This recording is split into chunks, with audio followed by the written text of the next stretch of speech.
మన న్యాయ వ్యవస్థకి నిజమైన పునాది న్యాయవాది. 100 మంది న్యాయమూర్తులు కూడా చేయలేని న్యాయాన్ని ఒక్క న్యాయవాది అనుకుంటే చేయగలడు. ఆహా, ఎంత కమ్మటి వాసన. ఒరే, కలిసి భోంచేద్దామని చెప్పి అక్కడ నిలబడి ఏంట్రా ఆలోచిస్తున్నావు? అది కాదురా, జడ్జిమెంట్ ఇచ్చాక వాళ్ళు ఎలా తీసుకుంటారు అని. వాళ్ళు ఏమనుకుంటే మనకెందుకురా? మనకు సబ్మిట్ చేసిన ఎవిడెన్సెస్, క్రాస్ ఎగ్జామినేషన్ చేసిన విట్నెసెస్, దాని ప్రకారమే కదా మనం జడ్జిమెంట్ ఇస్తాం. ఒకవేళ నీ జడ్జిమెంట్ నచ్చిందనుకో, యాక్సెప్ట్ చేస్తారు. లేదా పై కోర్టుకెళ్లి ఫైట్ చేసుకుంటారు. అది వదిలేసి వాళ్ళ పర్సనల్ లైఫ్ ఏమవుతుందా అని తెగ ఆలోచిస్తూ బాధపడిపోవడం as a judge it's not at all correct.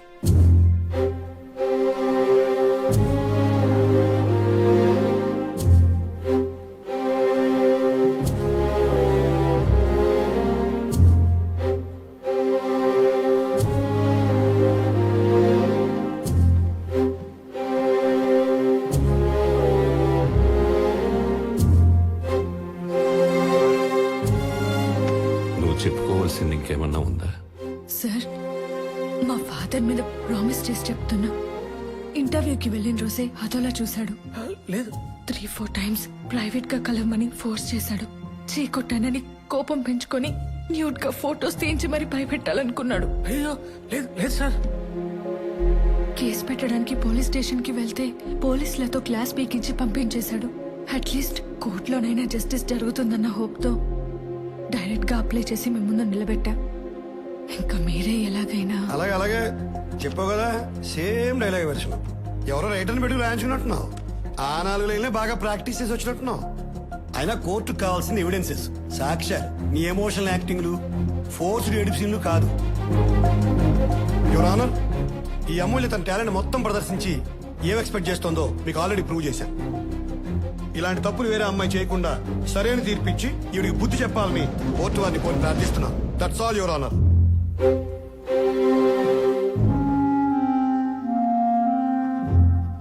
సాక్ష్యాధారాలని పరిశీలించి చూడగా కుమారి అమూల్య చేసిన ఆరోపణలన్నీ నిరాధారాలని, కేవలం డబ్బు కోసమే ఆ కాలేజ్ చైర్మన్ వివేక్ ని ఉద్దేశపూర్వకంగానే ఈ కేసులో ఇరికిచ్చిందని కోర్టు వారు నమ్మడం జరిగింది.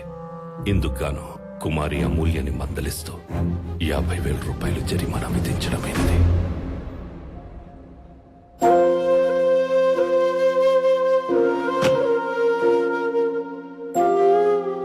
Court dismiss.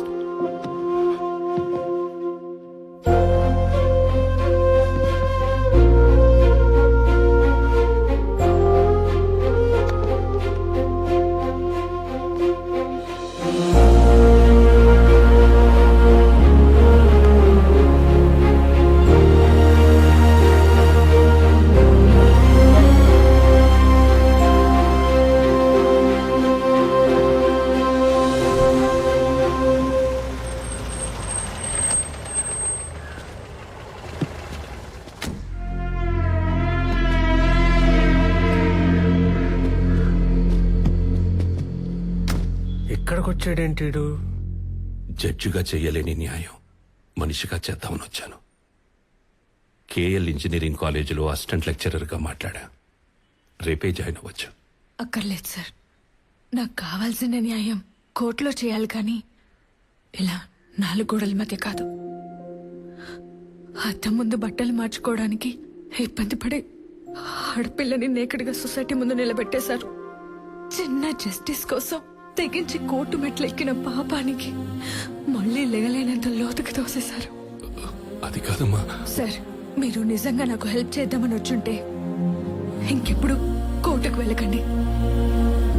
ఆ బ్లాక్ కోట్ తీసేయండి. Sir, you are unfit for this judicial system.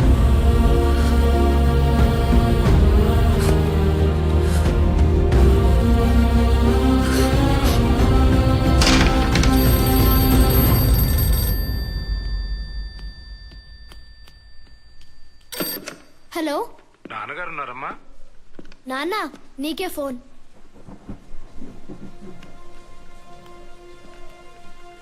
Hello sir, నేను ఎస్ఐ శివరావుని. అమూల్య హ్యాంగ్ చేసుకుంది సార్. వాట్?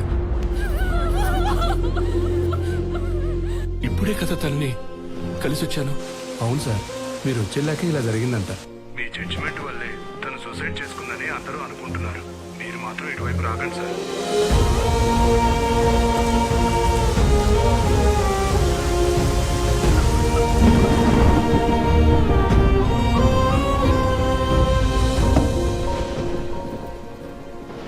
రెసిగ్నేషనా? ఇదేంటండి ఇలా? ఎంతో కష్టపడి చదువుకొని పైకొచ్చి పైకొచ్చి ఏం చేశా? జడ్జి అనే పదానికి, ఆ ధర్మాసనం మీద కూర్చున్న నాకు, జనమిచ్చే గౌరవానికి, నేనిచ్చే తీర్పుకి సంబంధం లేనప్పుడు ఇక నేనెందుకు అక్కడ ఉండాలి? జైల్లో ఉండాల్సిన వాడు గెస్ట్ హౌస్ లో ఉన్నాడు. కాలేజీలో ఉండాల్సిన అమ్మాయి శవమై వేలాడుతోంది. ఒక ఆడపిల్లకి న్యాయం చేయలేని బ్లాక్ కోటు ఉంటే ఎంత, పోతే ఎంత? ఈ వ్యవస్థని మార్చగలిగే శక్తి లేనప్పుడు వ్యక్తిత్వాన్ని చంపుకొని బతకూడదు. కోర్టులో గెలిపించలేని అమూల్యనే కనీసం తన ఆఖరి కోరికనైనా తీర్చి గెలిపిస్తా.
రండి సార్, రండి రండి సార్.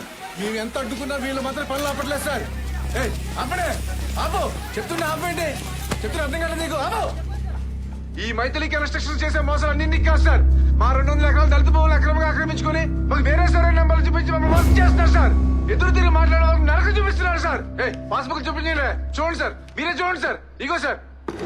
లక్కీ చూడరా, వీళ్ళకి ఇంత క్లారిటీ ఉన్నప్పుడు నీలాంటోడిని పట్టుకొని స్టే తెచ్చి ఆ కన్స్ట్రక్షన్ ఆపేయచ్చు కదా.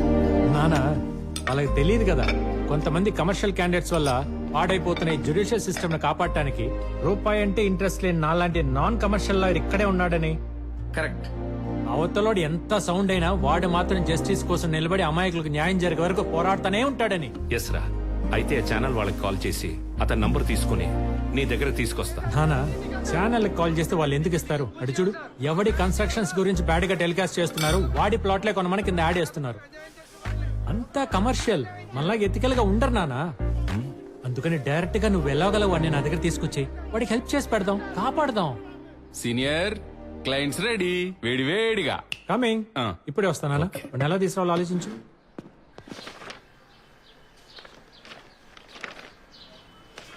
ఆశ అంటే ఓల్డ్ సిటీ పాషానే.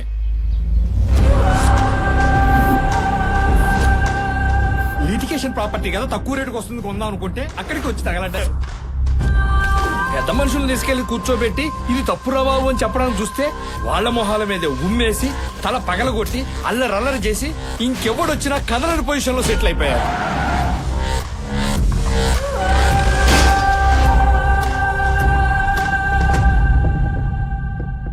వాడిని కోర్టుకు తీసుకొచ్చినా లొంగే లాంగ్వేజ్ ఉండదు వాడి బాడీకి.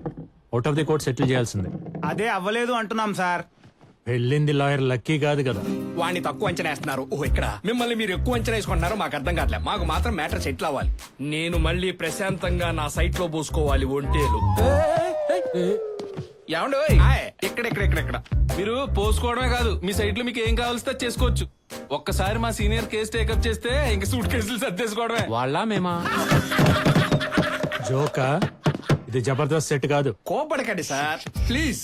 మేము తీసుకెళ్లిన వాళ్ళందరూ పోసుకోడు కబుర్లు చెప్పడమే గాని ఎవడు వల్ల పని అవ్వలేదు. మీ వాడు మిమ్మల్ని పొగిడే విధానం చూస్తుంటే ఇదేదో వర్కౌట్ అయ్యేలా ఉంది.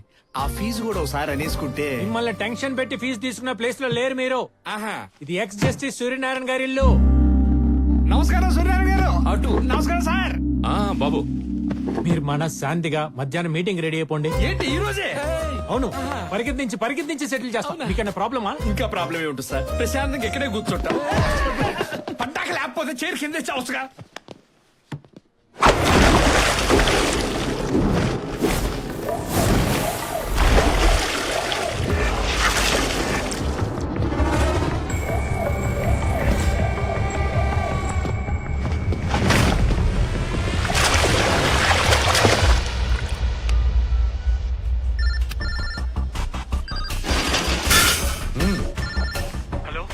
నేను లాయర్ లక్కీని మాట్లాడుతున్నా. బజ్జీ నమస్తే బ్రో. నేను ఓల్డ్ సిటీ పాషాకు ఆపోనెంట్ గా కేసు ఒప్పుకున్నా అని చెప్పేసి నన్ను మర్డర్ చేయడానికి 1, 2, 3, 4 15 మంది వచ్చారు సార్. దోలకి దుకాణం పెడితే అరక్కి కారం పెట్టిందంట. మరి కేసు ఎందుకు ఒప్పుకున్నా? సార్ ఒప్పేసుకున్నాను కదా, వచ్చి కాపాడండి సార్. ఈ కేసు గురించి ఇన్ఫర్మేషన్ ఇచ్చిందే ఆడు. తుమారకు మారనే బాధి ఆతాది. పాషా గారు, ఇది కరెక్ట్ కాదు కదా. కరెక్ట్ కాదు. ఒక లాయర్ ని గిట్ల నిలబెట్టి వాదించుడు తప్పే కదా, శిక్ష పడాలి.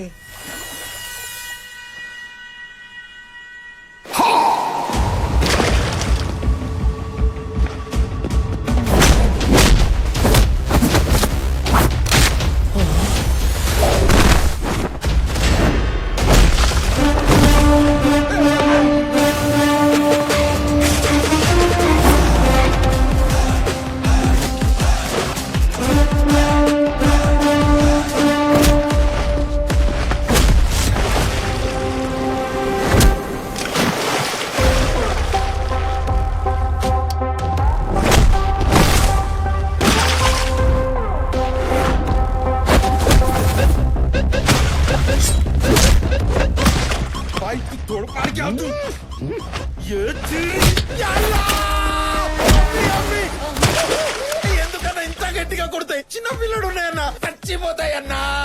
నేను పిల్లగా దీన్నే ఆత్మరక్షణ అంటారు. మనల్ని చంపడానికి ఎవడైనా వస్తే మనల్ని మనం కాపాడుకోవటానికి అవతలని కౌన్సిల్ చేసినా, ఇలా గాల్లో ఎగరేసినా, ఇలా ఇరగదీసినా, ఇలా విసిరేసినా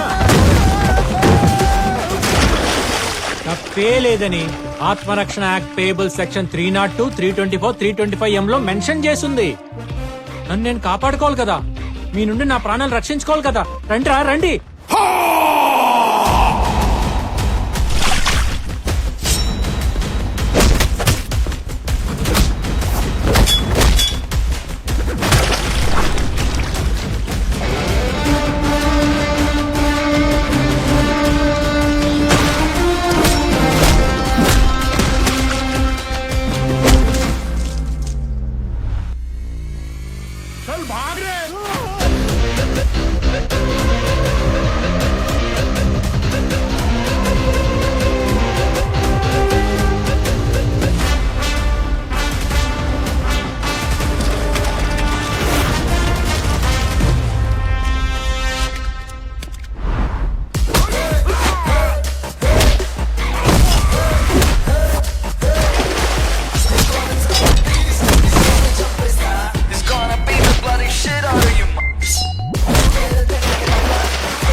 ఏదో మారిపోయింది మొత్తం సెటప్.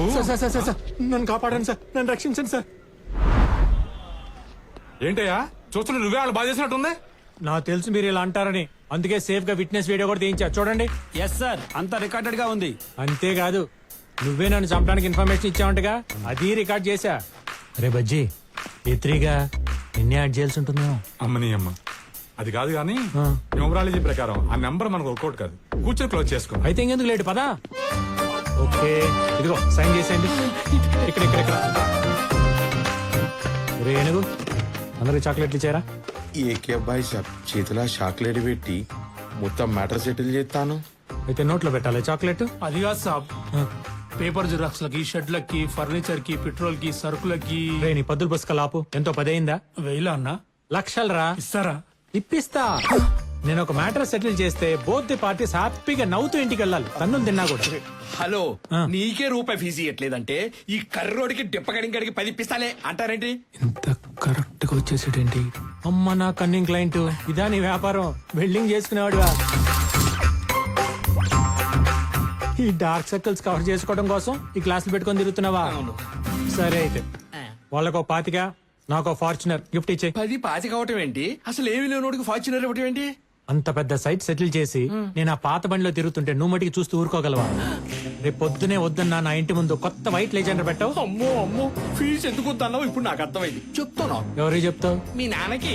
ఏమని చెప్తావు? కిరాణా కొట్టుకు చింతపండు కొనడానికి వచ్చినోడు కూర్చోబెట్టి మా వాడు అట్టంటోడు ఎట్టంటోడు బుద్ధుడు అని గుద్దు చెప్తున్నాడు. కాదండి, పక్కా కమర్షియల్ కన్నింగ్ లాయర్ ఆయన కళ్ళు తెరిచేలా చెప్తా. ఆయనకి తెరుచుకునే లోపు నిన్ను మూసేస్తారు. ఎలా మూసేస్తారు? చెప్తా. ఒకసారి కన్నీటి ఇవ్వండి. ఏంటంటే ఇవే. నువ్వు అవే. సార్ లోడేడా? ఫుల్లీ ఓహో. పెట్టుకో. ఎందుకండి? నీకు అలవాటే కదా. ఓ, నిప్పు రవ్వలు పడకుండా. ఆ, నా క్లయింట్ పాషాని సెటిల్మెంట్ కని పిలిచి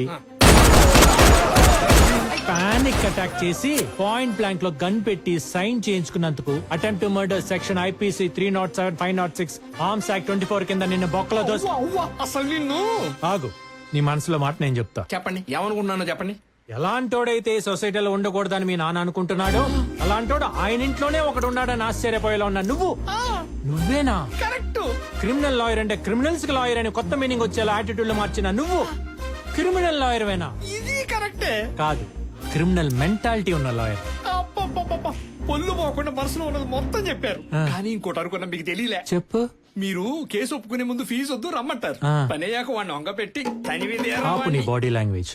ఇంతకు మించి అసభ్యంగా ప్రవర్తించావనుకో అండర్ సెక్షన్ 504 ప్రకారం ఇంకో 3 ఏళ్ళు. రేపు పొద్దునే 10ంటికి కొత్త కారు తీసుకుని నా ఇంటికి వచ్చేసి సెల్యూట్ కొట్టించుకోవడానికి నేను హీరోని కాదురా, విలన్.